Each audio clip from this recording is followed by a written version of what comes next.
Hey, what's up guys, Damian here, and in this video for Warriors Abyss I want to show you my very first Depths of Torment completion. I went all the way to level 99 and completed it with Ieyasu Tokugawa for the first time, with a full fire build, as you can see. I will explain the build, and I will also explain the playstyle, because you can't just rush in, as you can see right here, with max vigor and expect to win. You need to have a specific mindset and a playstyle when you are playing, even the fire plague build, guys. So now I have, you can see the formation. I have Sun Jian for the explosions when you inflict burn. I have Yokimura, of course, for the attribute boost by 100%. Tadakatsu for the increased damage for continuous flames. Zouyu to spread the flames. Dongzuo for the attribute barrier damage for the fire attribute.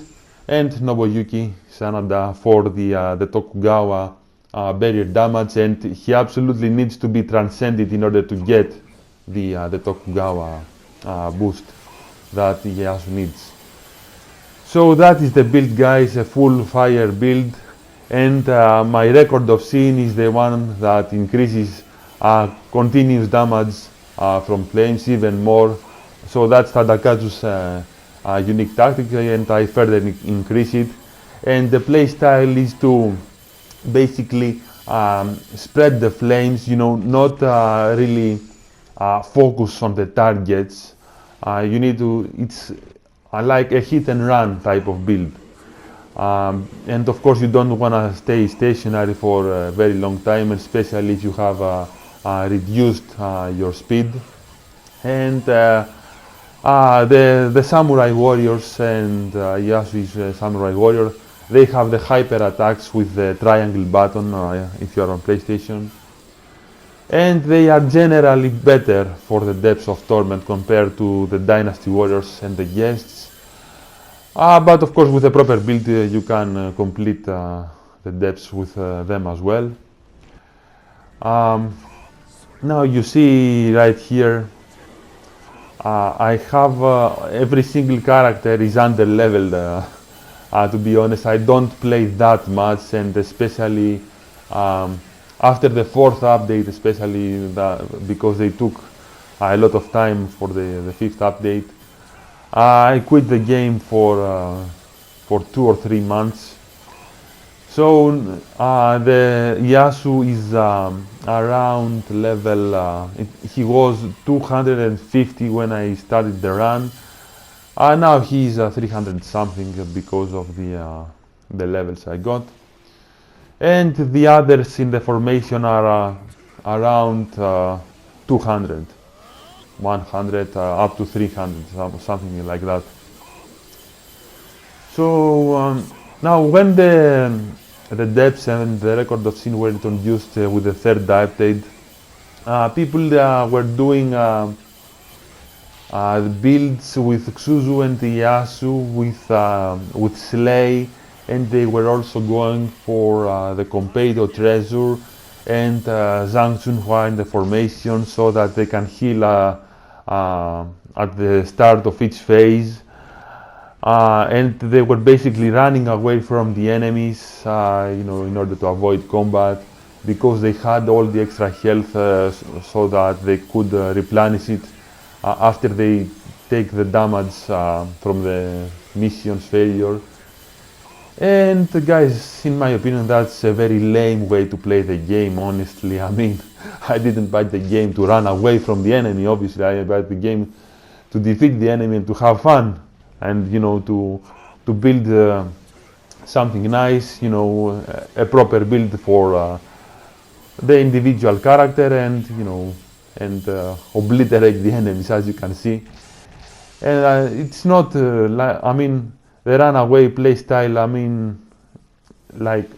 actually the playstyle that you prepare for getting defeated, essentially, by failing the missions, that is not ideal, guys. Just don't go for that. It's not ideal. And now for Yasuo, I decided to go as he was intended, you know, with a full fire build because he's a fire attribute character. And I decided to maximize that. And of course, Nobuyuki, he's a thunder character, but we need him for the barrier damage. Now, of course, here in the Depths of Torment, also there is the decision-making element that is very important. One wrong decision, I mean, it can really destroy you. And of course, one wrong move, it can really mess you up. And now you can see right here, you see the Magadori right there, and I ignite it, and then I go away. I don't want to engage it with that low HP head on, and with a fire build specifically, because fire is not the strongest, you know, build. It's more likely, you know, you rely on the continuous flames. Now this build in the void, in the void of ephemerality, I don't think it would do very well because, like I said, it relies on the continuous flames, and there you probably, well, actually you need a shock build, a thunder build to do better, and dazzling bullets, you know, stuff like that.